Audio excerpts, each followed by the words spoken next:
Welcome to the Gutter Bookshop for an interview with Colm O'Regan about his new book, Anne Devine, ready for her close-up. I'm Aoife Barry from thejournal.ie and I'm delighted to have a full audience of Colm O'Regan's fans right here in the Gutter Bookshop to have a listen to everything about the book. Welcome. Thank you. We'll assume they're fans. Yes, we asked them on the way in. Or don't knows. It's my job to change the waverers by the end of the show. Exactly. Yeah. I saw a few people wandering, tourists maybe might just have kind of ended up in here, but it's a good place to be if you've never been in Dublin before. And if there's anybody in here who was browsing really late and found themselves stuck here at a Q&A, do raise your hand. It's fine if you're stuck. Bob will let you out there. So your debut fiction novel, your debut novel is Anne Devine, ready for her close-up. I mean, you've brought out a number of books before now. You kind of explored and I suppose created the whole Irish mammies genre. But I wanted to start with Anne Devine. For people who might not be familiar with her story, who is she and what are we finding out about her in this book? Anne Devine is a woman in her late 50s, possibly early 60s. I won't be too specific on age in case I write 8 of them. And she is a carer and she's a mother of 4. And she lives in a village called Kilsudgeon, which is in County Anywhere in Ireland, but somewhere not maritime. It's somewhere where there are motorways. It's a town recovering from a bypass and a town where there is broadband, but there's only one place where there's 3G reception and everybody parks there to do their downloading, including the guards for Pulse and the criminals to see where the guards are. And it's like a lot of towns in Ireland. It's gone through it's been buffeted by, chimera of prosperity, but mainly, part of the general rural Ireland story of a little bit forgotten, but also quite resilient. So Kilsudgeon, by the way, is obviously a fictional place name, but it's one of the most fun things to do is create a place name in Ireland because the rule is there are no rules for what an Irish place name can have because transliteration from the Gaelic to the English has created all places like Tang. If you told somebody there was a place called Tang in County Westmeath, they'd say it was impossible. There's a place called Tempo in Fermanagh. Therefore, Kilsudgeon is possible. It's from the Church of St. Udgeon. So there. Did you have any alternative names? No, Kilsudgeon just popped into my head years ago. It's actually in the Irish Mammies book 3 for Colm O'Regan nerds. it makes its first appearance. There's also its neighbouring village is called Drumfecal, but there is a place in Ireland called Fecal, and there's a Fecal festival. Believe it or not, it's a trad festival, and somebody was suggesting a local paper for Fecal called Fecal Matters, but I don't know whether it got off the ground or not. Anyway, so she's from Kilsudgeon, and she's a mother of 4, and the book starts with her youngest son heading off to UCC. He's changing course. He's going to what they would call the tech. Yeah. So no matter what it's called now, it was always the tech. He's doing business and something in the tech. And he is transferring to UCC in mid-stream, a thing made only possible by his long-time collaboration with the local TD, who's sort of an amalgam of several independent TDs, which I won't mention, which allows me to go on and describe them in detail. For legal reasons. And a bit of a stroke has got him. Yeah. He's managed to get, as part of a outreach campaign for areas of extreme disadvantage, he's been able to switch course to do politics and auctioneering, which I don't think exists in UCC, but you can see it might be a degree which would have a certain amount of synergies with what an independent local TD might like to do. So he's on his way out the door, and although she has 4 children and 3 have left, and she has a job, and it's not like she has been doing nothing but minding children, there is some sort of inflection point in him leaving, because children, as anybody who has minded them or reared them know, they will expand to fill all available space in time. And so therefore the son leaving is a moment of something new in her life. And her daughter, Deirdre, seeing this as an opportunity to, I suppose, take charge of Mammy's life, which is something I think a lot of adult children do once they hit the age of like 18 and 1 month, think that their parents are idiots and finally now have the adulthood in order to school them in the things I knew all along while I was a teenager, but now I have the power. So her daughter Deirdre volunteers her at a stormy inaugural Kilsudgeon Tidy Towns meeting to be the vice chairperson of Kilsudgeon Tidy Towns. And at first, she's not normally the type of person who would volunteer. She would consider herself as not being prominent locally. The kind of woman who, when she used to go to Mass, would sit a third of the way up the church. So she wouldn't be at the top loudly declaiming the rosary or down the back talking about the price of calves, but she's somewhere in the middle. But this now is an opportunity for her to put herself out there, and slowly, through her own volition and also through circumstances, she finds herself a little more front and centre than she had hoped. And the other big event that's happening is that a film, there's a pilot for a TV show called Celt's Hound of Destiny, which is a shameless attempt to cash in on the current trend for historical or ersatz historical epic. So Game of Thrones or The Romans, or there's another one I think made in the UK about Boudica or all that kind of stuff. So they want to make one in Ireland. Was going to be filmed in the north, but Brexit is driving them down south. So there's a lot of northern redges being seen around the place. Yeah. And so Celt's Hound of Destiny is going to be, they're going to film at least the pilot in Kilsudgeon, but there are murky dealings as to how they quite got the planning permission for that. Yeah, there's so much going on there, and so much topical stuff that people, really recognise. And Anne herself is somebody who I think people will feel a lot of kinship with, even if they're not a woman of a certain age from a certain part of the country.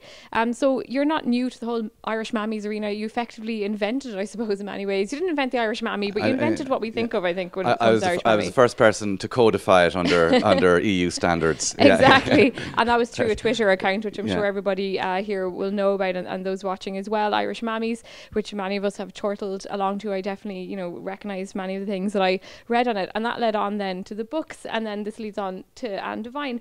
But how do you go, I suppose, from the idea of writing about Irish mammies and the humour around that, and mining your own real life and other people's lives, to then coming up with the fictional character where you're probably trying to portray a lot of the Irish mammy stuff, but bring something new to the table too. So can you talk to me about how you did that, and the idea and the process?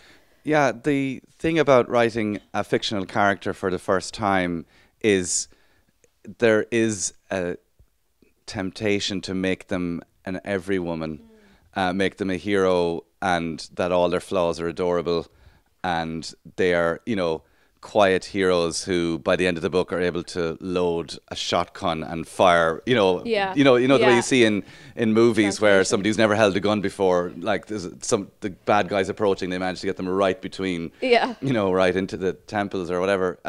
So it's almost, part of it is almost restraint, like not pouring everything into them, trying to give them an outline of a character and then let them develop along the way.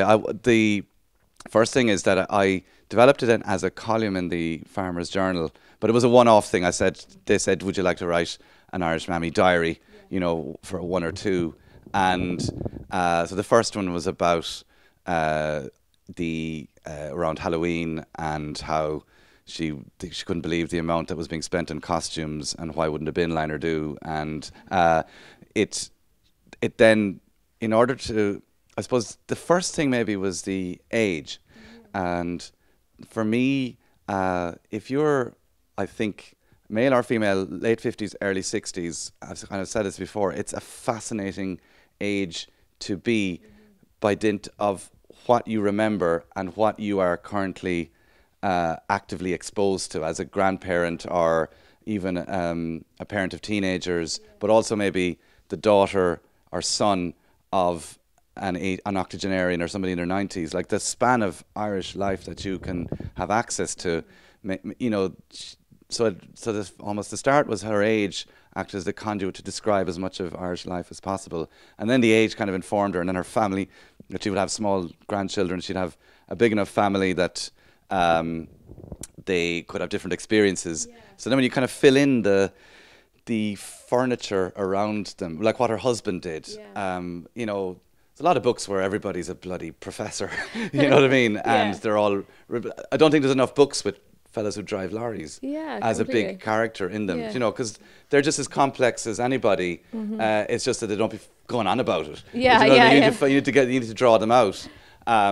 So it's almost by filling in the furniture around her, the people, the house. She's not excessively house proud. It's not a fantastic house. It's grand. Do you know what I mean? There are problems with a door that gets stuck, or there's a bit of damp.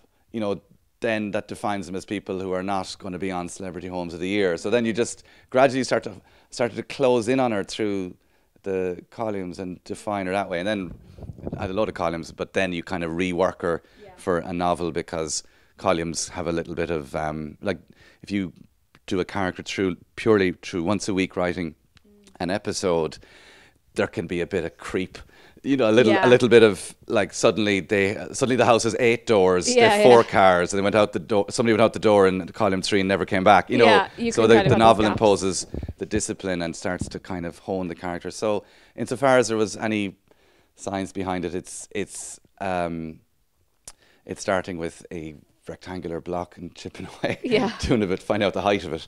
Yeah, you know, exactly, and just figuring out what it is kind of there. Yeah, as it's almost like the saying, you know, that's the height of it and that's about the size of it. Yeah, are the first 2 criteria for shaping a character, because you know they're going to be important. But I also wanted everybody, as many people as possible, to have so there'd be people in it who don't have any wisdom or self-awareness, but a few other people who have funny lines, because people are funny talking to each other. You know, people are always slacking each other in Ireland and coming up with good ways. For some, our mania for not letting anyone get ahead of themselves leads us to a significant proportion of the population being very good at insulting each other, especially the people they love. Yeah. So that helps kind of define the other people as well. And what I thought was really cool about the book is that Anne is a carer.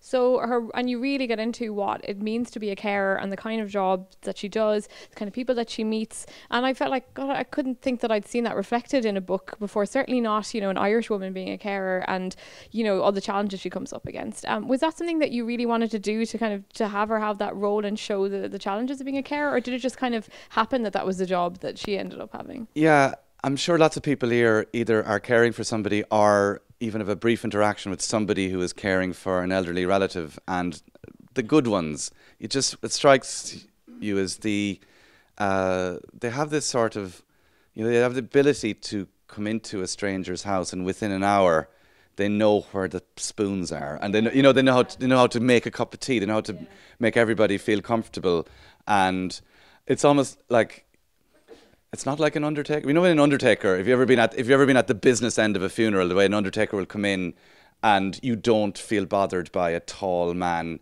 in dark clothes insinuating their way into a most private moment in your life, because you know they have a role to do, but there's also something about them. Yeah. You know, there's a practiced ability to move unseen yet vital in a house. And carers, first of all, so there's people who care for loved ones are unpaid, and they are absolute heroes, and they're wrecked. You know, and they are the emotional labour that they do, as well as the physical labour. It must be very trying. I wanted her to be a professional carer, to move in and out of more people's lives, and you know, who knows, she may end up caring for somebody in future books. Spoiler alert: time happens. But it's generally underpaid and undervalued. And people are knee deep in, proverbially speaking, in other people's private, business. Yeah, and personal, super personal too. You know, they have to wash them. Yeah. You know, like, if you don't have old people in your lives, you don't know that a lot of old people have to be washed by a stranger or a relative. You know, you're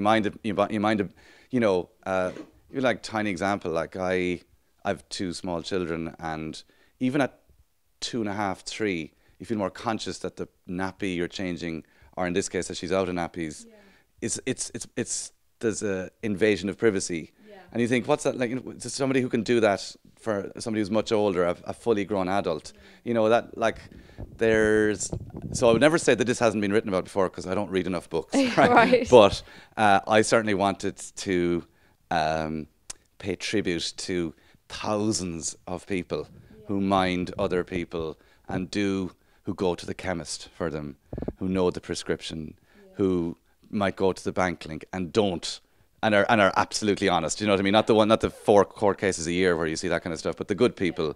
You know, and I thought they deserved their moment in the sun, and also the sense of humour, the crack they have with the people that they mind, and the fact that they are almost, they might be, you know, the one who hears most of the old person's memory, you know, because if somebody is having failing memory, they won't always say what they remember at the point that the visitor is there, but they will say it to somebody else who happens to be cutting their fingernails. Exactly. You know what I mean? So they're almost a repository for some of the memories, some of the last memories of a lot of old people. Yeah, and she definitely gets, in the book, we won't spoil it, but she does get a lot of very interesting tidbits of information from people while she's caring for them. So it's really, it's a clever way of getting her into people's lives, you know, in terms of the plot. And obviously it's a book that's set in a rural area. And you're from Dripsey yourself. Right, yeah. I'm also Corkonian, but I'm from Douglas. Which right, okay. Yeah, it's the other woolen mills. Yeah, exactly. There is a woolen mills in Douglas, but there's more possibly. Well, our one closed down in 1985, and it was the place. So Dripsey is quite historic in that the whole area was owned by a guy called Bowen Coulthurst, who I think was the guy. He was an arsehole. Like he was the guy who, like he was so bad, even the British court martialed him after 1916. Yeah. I think he shot Sheehy Skeffington in the back. I think it's him. Oh my gosh. Like he was just useless. But he was the lord around our place. And he owned woolen mills, he owned the paper mills, and he owned Dripsey Castle, which is the same people who built Blarney Castle. In fact, Dripsey Castle is in a lawsuit in Trinity College, a 500-year-old lawsuit where an uncle sues his nephew because he didn't inherit the castle. That shit's all has been going on, people. So our woolen mills, which was built as classic, you know, model village, a village built for the workers, benevolent patrician industrial kind of thing that used to go on a lot, and we'd be glad of it now, to be honest. If anyone would build houses now, it'd be grand to bring the English back for that. So that had a woolen mills, and then it closed down, and then you know, that was where everybody worked, and a lot of people in Dripsey would have worked. So Dripsey went through, we had our mid-80s recession smack bang in the middle of the 80s, and it took a decade for people to kind of things pick themselves up again. But so that's where I'm from. And so if people read this book that are from Dripsey, will they see little bits that they might recognise from there? They won't. I deliberately absolutely have to. No way. No, only the good bits. In thinking, I really try and geographically picture places I've driven through, and places I might have gigged in, and people that I've only met for an hour. Just because if you base it too much on people too close to you, you start restricting yourself as to what they might do, because if they guess it's partly guessed on them, then they'll be worried that the bit that they know isn't about them, people will think, well, that's based on Johnny, and we didn't know that about them at all, but geez, they must be dressing up. And, you know, there currently is no transvestitism in the books, but, you know, who knows. The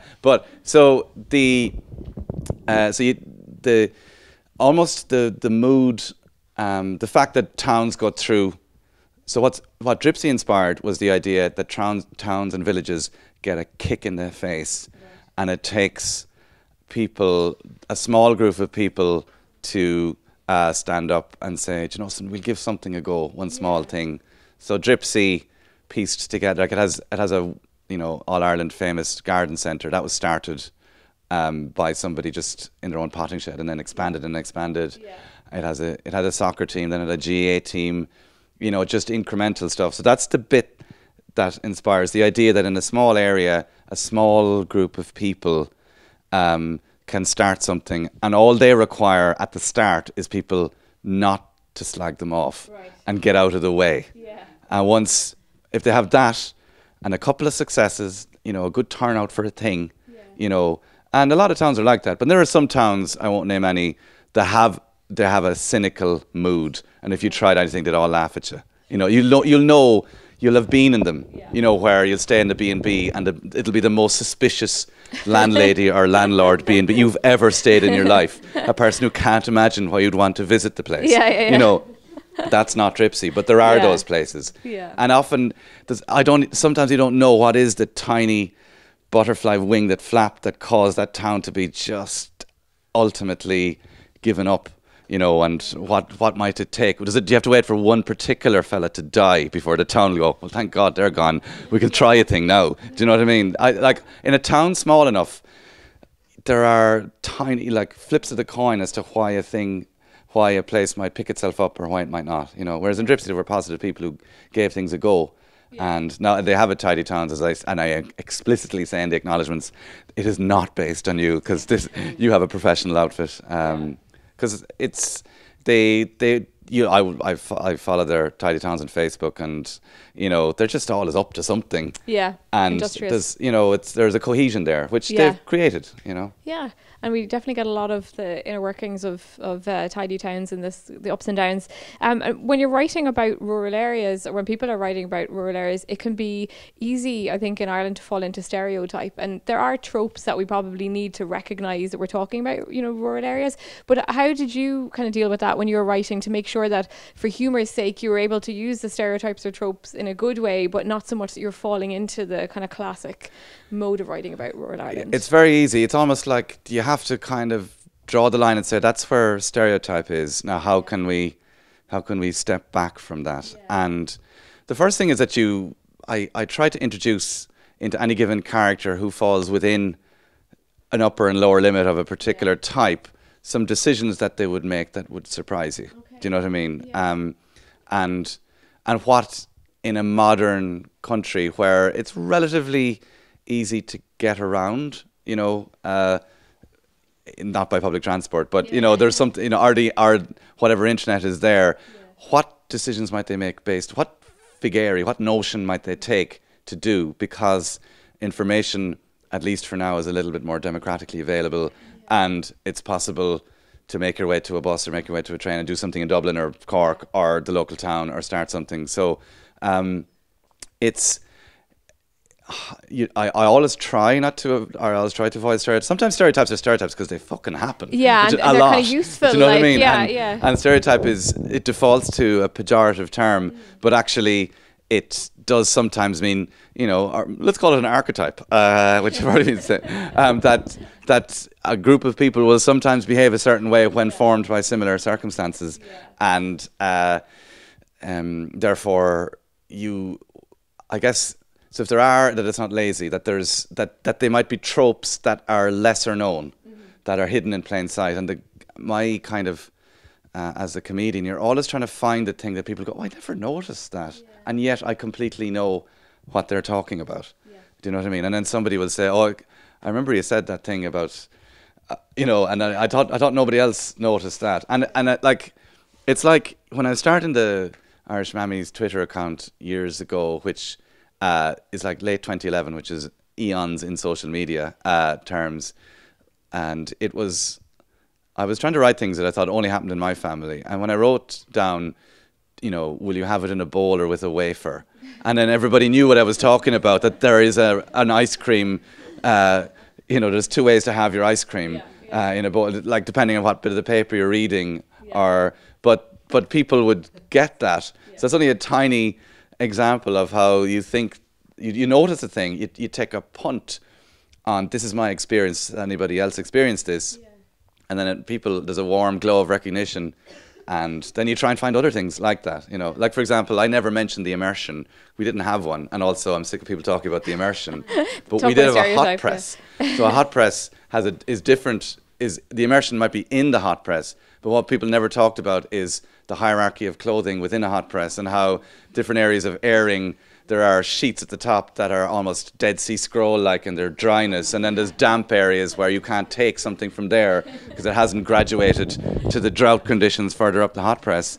So it's like that. Everybody knows about the immersion. Everybody knows it as a hot water cylinder, but nobody talks, because people lagged their hot press like perverts. Like, it's like, how do you dry clothes in a lagged hot press? What kind of sick individual are you?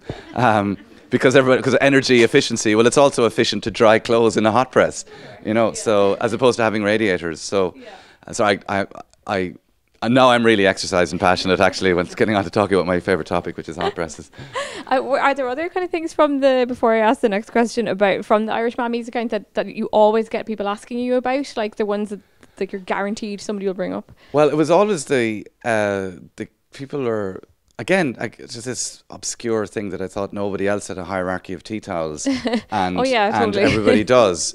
And they have tea towels that were got as wedding presents. Now, this is stuff that eventually evolves out of existence because people have lost the ability to keep stuff for Sunday best. Yeah. Now, we use all our good stuff all the time. Zero waste lifestyle. Use everything, like all that. Yeah, but then we end up throwing it all away. So we don't have anything, that's why it's fast fashion, it's killing the planet. Yeah, anyway, exactly. Same in tea towels. But tea towels, it would be like tea towels never used except for visitors and a particular calibre of visitor.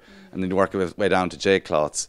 And then I wrote, here's one of your father's old underpants, he won't mind. And everybody said, oh my God, yeah, that has happened. Oh God. And so it's comforting to know that you didn't grow up in the only madhouse. Yeah, maybe we all grew up in madhouses. I remember reading before about it. Maybe it was through Irish Mammies about when you have a tea towel for just drying your hands on, just your hands, nothing else gets dried, then you really know you've made it in the tea towel world. I think it might have been Emer MacLeod who wrote, oh my God, what if Ashling actually said that.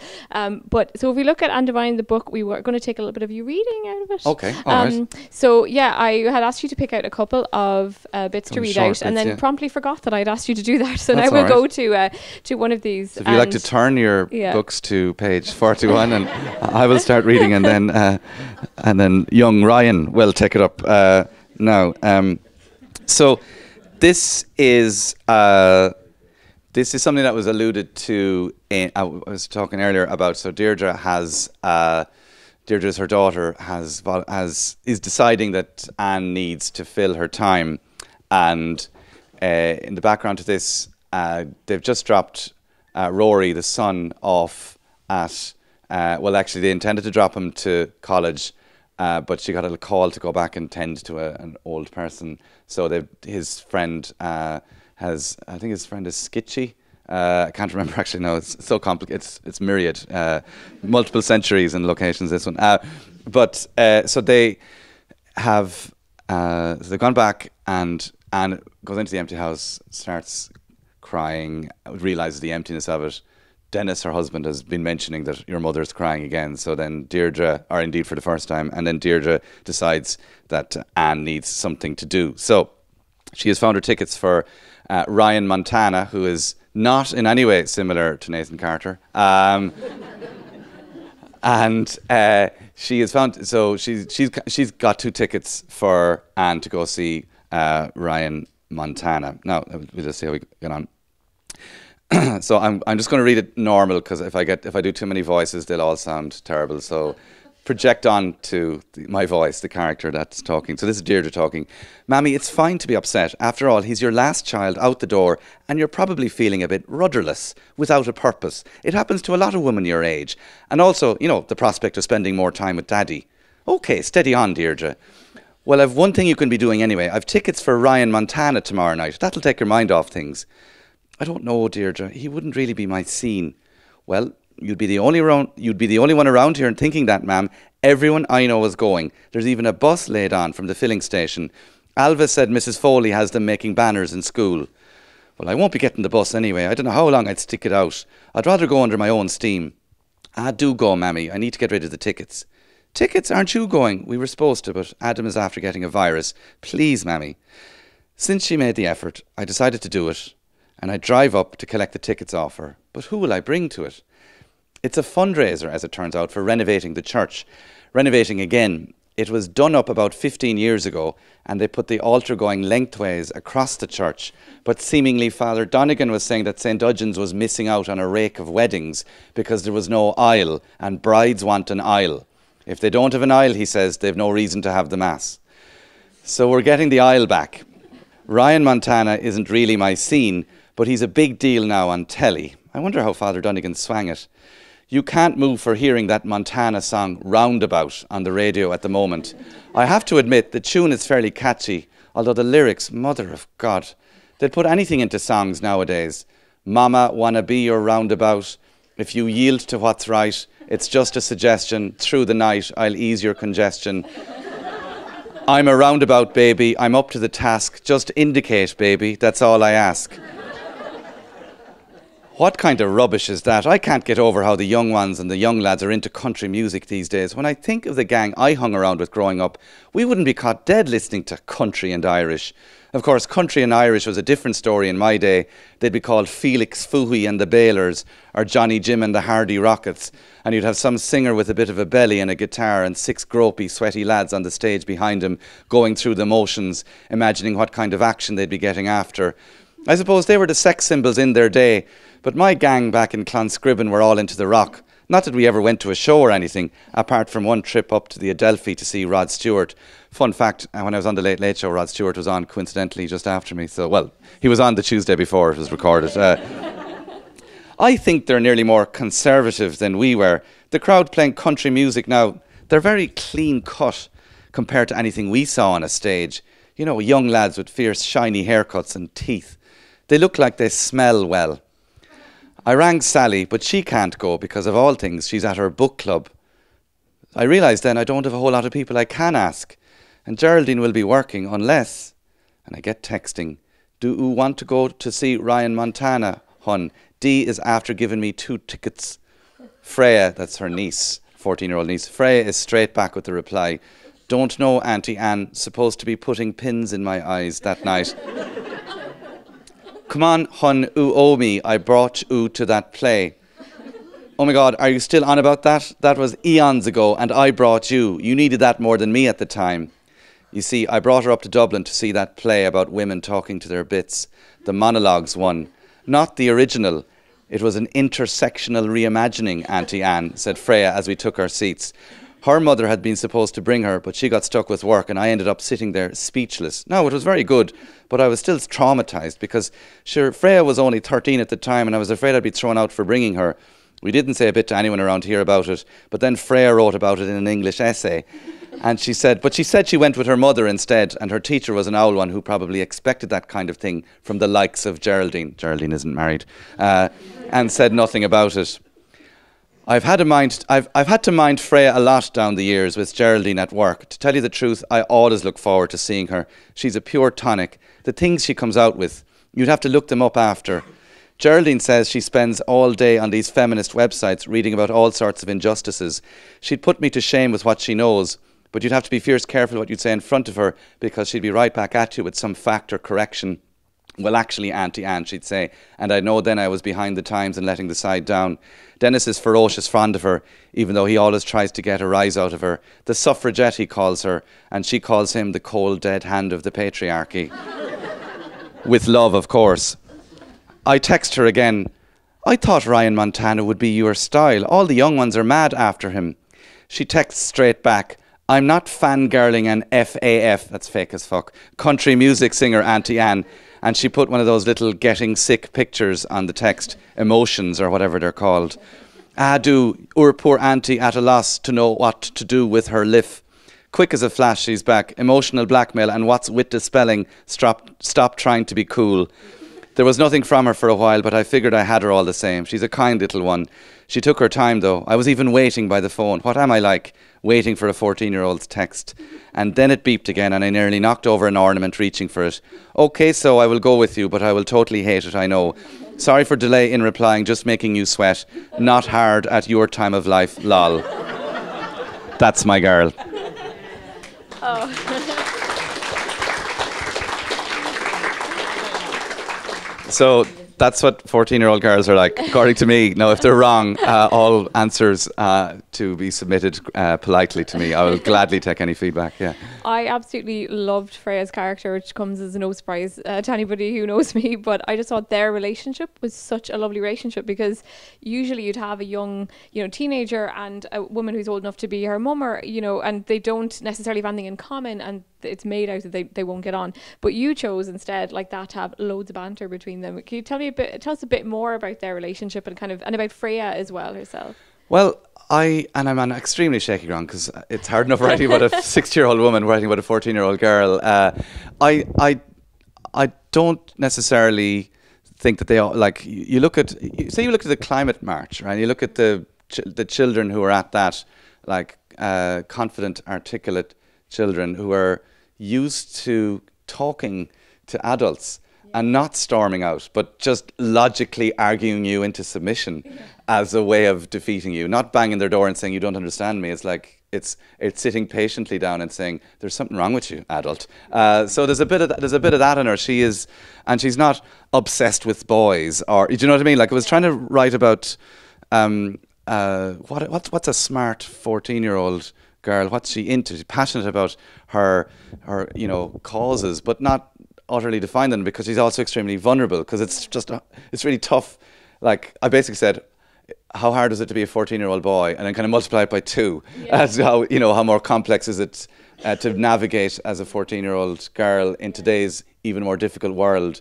Like, of all age groups, I sometimes think that the age group who have got the rawest deal out of modern life are teenagers, because it's so much harder to be a teenager now, I think, purely because the effect to which the outside world has control or access to your life is so much more. Like, I try to think back to being able to go, if I didn't enjoy school, just going to a refuge of home, and it wouldn't even occur to us. We didn't even have a phone, So there was a motivation of that, and like with any character, what do they do in a particular situation when faced with an external thing that happens? When you introduce into a previously stable system an external actor, a person, an event, weather, time, how might they behave? And trying to have a mix of things that she might predictably do based on what people assume about 14-year-old girls, and then how she might surprise you. Now, at the same time, you don't want the Dennis, the 60-something lorry driver, to suddenly start quoting Foucault, or Freya to suddenly start hunting rabbits. Do you know what I mean? There is a certain level to what's believable within the context of their character, what you set them up to be, just because you want to please everybody. Because some characters have to be a little bit arseholey as well from time to time. Not everybody reacts perfectly in every scenario. She's probably the character I most worry that I've accidentally got horribly wrong, and so therefore I am most receptive to soothing ego massage if people like her. Okay, excellent. I thought she was great. Keep saying that. Just brilliant. And obviously, you are a humor writer, but I was wondering, when you kind of figured out you were funny, like, did you have people telling you, you're a gas, or did you think, I can come up with a good witty joke at a young age, or like, how did that happen for you? It happened in a number of stages. I didn't start stand-up until I was 28, I think. It was one of those hungover Sunday decisions. I made 2 decisions in my life on hungover Sundays. I went internet dating and met my wife, and I started comedy, to open my comedy. Just, crap Saturday night, overpaid. Dublin's a great place to have a crap Saturday, because you usually at least overpay for pints. And then the Sunday go, why did we go into town? We were perfectly happy. So it was one of those Sunday afternoons. So I Googled open mic comedy and said I'd give it a go. So I didn't start until late in life. But when I was the youngest, so I would have suppose been trying to impress older siblings and maybe doing small impersonations. But I also went to school in Deer Park in Cork City. So I'm from the country. Went to school right in the heart of the city, but not. This was a school, Ballyfihan, kind of Friars Walk direction, which would be the equivalent of, not quite the Liberties, maybe more Inchicore, Drimna, Crumlin, that in terms of distance from the city, working class area. And I often find that I think the country, I'm going to launch a bullshit statement, but I think the countryside teaches you how to tell a story, but the city teaches you how to tell a joke. Right.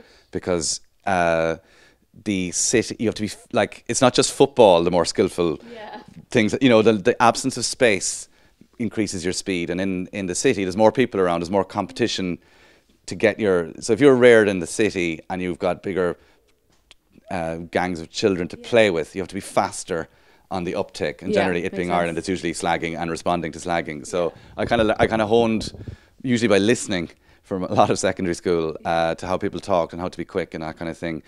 But I never did the odd few debates, but never really made a crowd laugh.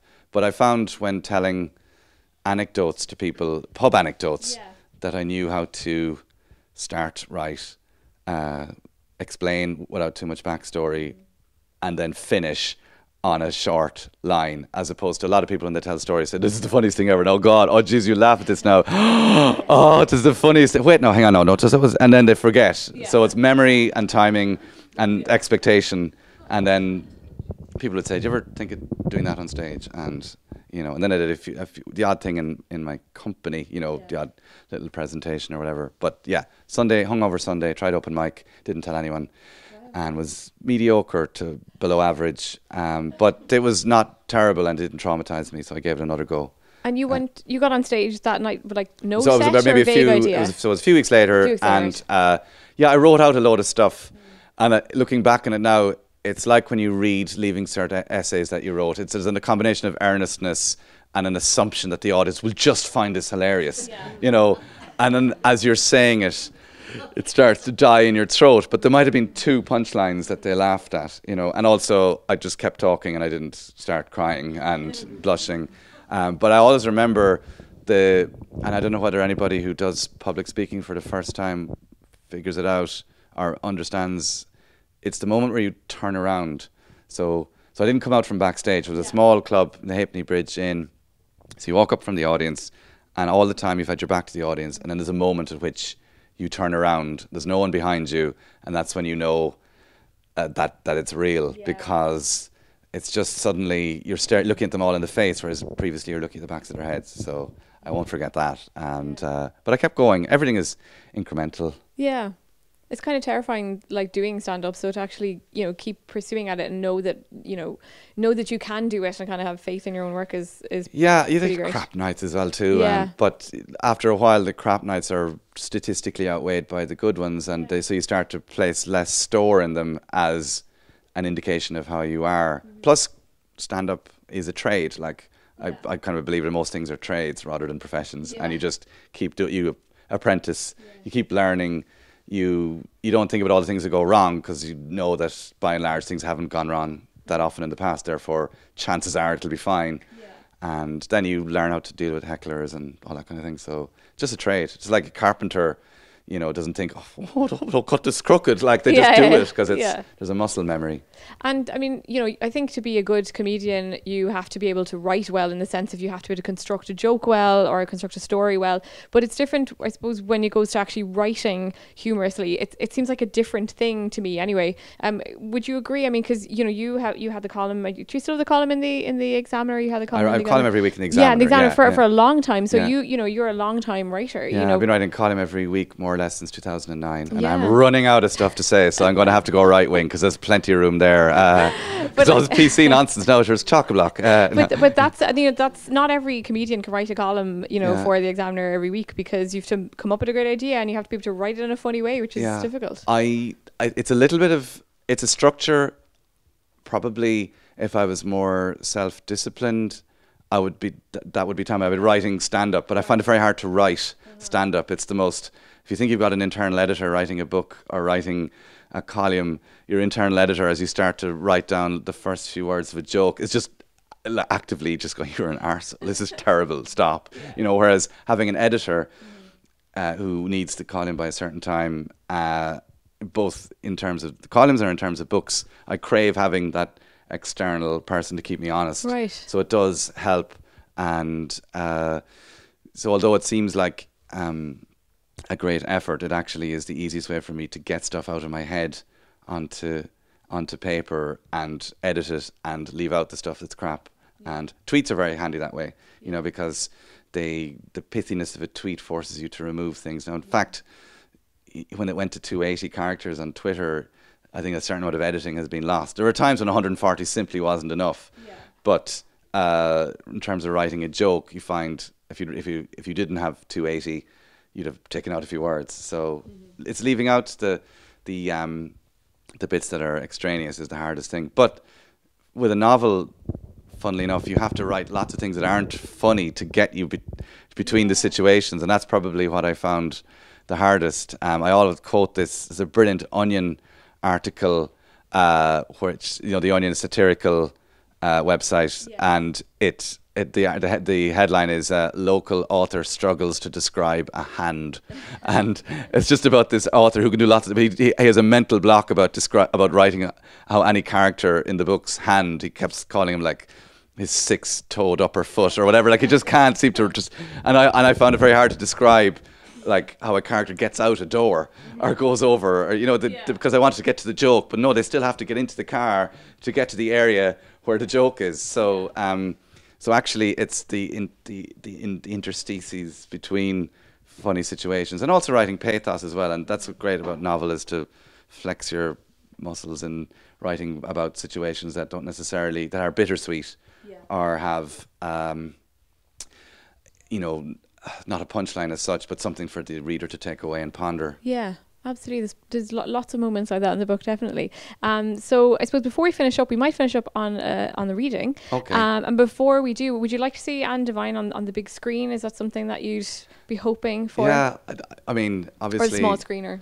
Yeah, Anne Devine, Hound of Destiny. Yeah, exactly. It's always, they're like, I like writing dialogue and getting how people talk right. If it's right, then it would make great telly. Do you know what I mean? Like, because often there's stuff that tries to get how people talk, and there's one word will jar. Now, this is, the amazing Alan Partridge, Martin Brennan thing is absolutely perfect. There's one tiny thing with it. He says, "Who the hell is that?" And that's, I would think he would say, "Who in the name of God is that?" Yeah. Do you know what I mean? So it's that tiny. So it's just tiny things that would, but they might have made it, "Who the hell is that?" for an English audience. So I love that.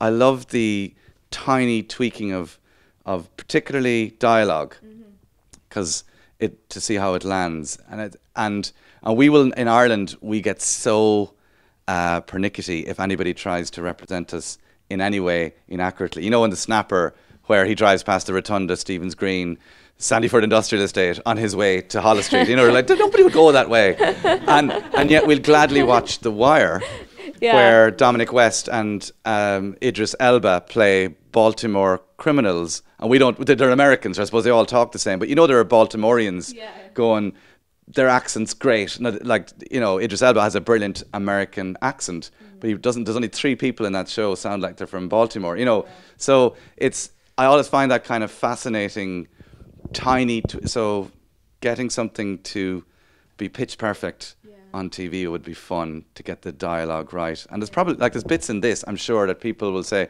well, it sounds like where I'm from, but there's no way they'd call him that. Yeah. But I couldn't put I couldn't have anyone calling somebody a clem in that, which is an Offaly term, because then it would place it in Offaly. Yeah. And then somebody from Offaly would go, well, he's just thrown in clem, but nobody else talks. But so you have to, it's this challenge of pitching dialogue and vernacular at a level that's people can project onto them, without excessively defining where somebody is. So if nothing more than the process, seeing something go onto the screen and the dialogue being so important would be fascinating, and something I'd love to be part of. And then we say that then, and they were like, Colm has been let go from the writing of Anne Devine for being a pain in the arse about one word. They just couldn't deal with it. And we'll have more books to come, I presume. Yeah, I'm writing one, a second one, and I'll write them as long as people buy them. To be honest, I like the word. It allows me to reflect Ireland. I find it harder and harder to write non-long. To describe Ireland and its complexity. The older you get, the more complex you realise things are. So trying to describe complexity in anything less than a novel is kind of hard, because there's so many opinions and so many views, and the potential for stereotyping or kind of Manichaean one way or the other is so high. So I love writing novels. It just gives me an opportunity to describe the place, Brilliant. We look forward to the next ones, and so we'll find the second post-it. Finish up with another extract from Anne Devine. Sure. Ready for her So close-up. in this, it's a little bit into the book, but there aren't too many spoilers. The presence of the northern registration plates in the area Well, I thought maybe that I was overdoing that, but people were saying to me, yes, if you saw a yellow plate in the area, if you're far enough away from the border, you will be asking, where's the yellow reg come from, unless it's somebody you knew imported a car. So the yellow regs have caused Anne to wonder, is Patsy Duggan, who's the TD, mixed up in something to do with fuel smuggling or whatever? And then by extension, she's worried about her son, Rory. What's his involvement? So the reasons for the yellow regs haven't been filled in, and so her mind is going away 90, going up to 90, trying to figure out why there's yellow regs and what Rory has been up to. So she's watching telly on, I think it's on a Thursday night. They're kicking off again up in the north, Dennis.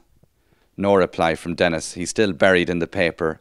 His boots are off, and the big thick work socks that he doesn't wash often enough are up on the chair. He looks the picture of relaxation, but I've worries to share, and he's the nearest. So tough luck, Dennis. I said they're kicking off above in the north. I point at the news on the telly.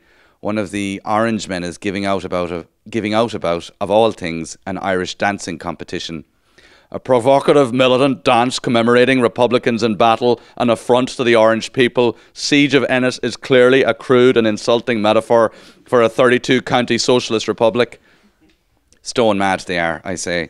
Stone mad is right, Dennis says, repeating without listening, and he rattles the paper up around himself again to show that he thinks he should now be considered off duty.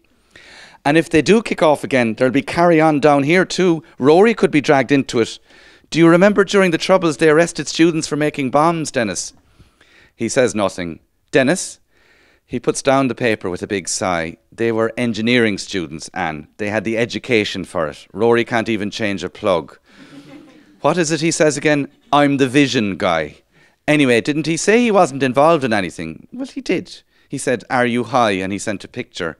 Well, there you go. So, I don't know. It's not an outright no. And it mightn't be up to him. They might be doing propaganda on him like ISIS would, telling him it's all rosy in the garden. Or, Patsy might be putting in a word. No self-respecting paramilitary is going to get involved with Patsy Duggan, Anne. Even paramilitaries have to be careful about the company they keep. And if they are, they're not going to be sending a fella down with northern number plates asking directions of someone on the road, unless they've completely dropped their standards in the peace process. I know what makes sense, Dennis, but we know so little about what Rory's up to these days. He could be involved in anything and we wouldn't know. He's drifted away from us. So I only get one text once a week. And where is that text now? And I search for the text on my phone. Story, ma'am, is all it says. And if I go back further in my phone, it's well, ma'am, ? Or how's it going, mammy, ?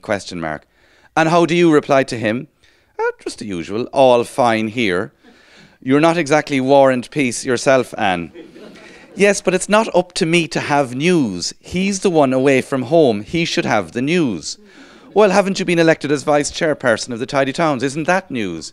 Yes, but Deirdre will tell him that kind of thing. The point is, I don't know what he's up to. Sure, I have to find out from Freya or Deirdre what pyramid of drink cans he's after building. He could be drug dealing or anything. Is he a drug dealer or a real IRA bomb maker now, Anne? Which is it? I'm glad he's busy anyway. The paper goes up again, though this time with less certainty. His right foot is wiggling, which means he's thinking. I don't think you're taking me seriously, Dennis. It's always the same. I do all the work of the worrying and the thinking. At least do me the courtesy of listening. I am listening, Anne, but look he's 20. 30 years ago, the likes of Rory would be gone to America, illegally going up a scaffolding and making huge money, probably working for much bigger gangsters than Patsy and getting into fights with blackfellas in Hell's Kitchen over turf. And they would have got on fine after a while, and we would have got a letter once a month saying, all is grand, they have lovely cars here.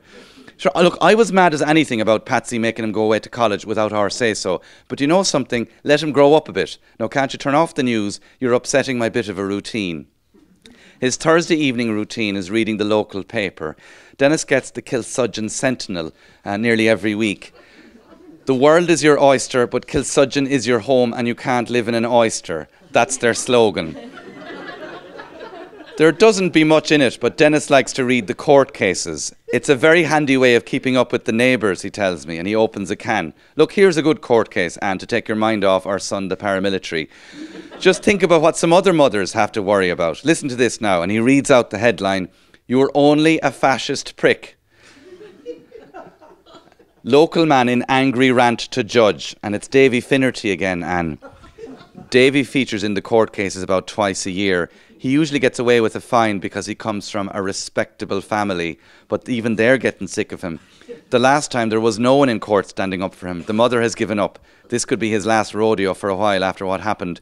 Davy had been part of the Kilsudgeon Communist Party, or rather, he was the other fella in the Kilsudgeon Communist Party before a split with Gary Cushion. This is Gary Cushion has been introduced earlier. They call him Cushion the Russian.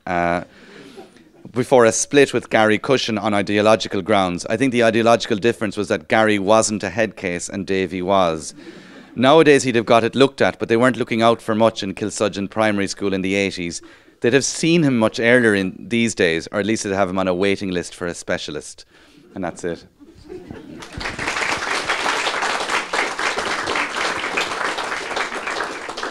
And that was an extract from Anne Devine, ready for her close-up, read by the author himself, Colm O'Regan.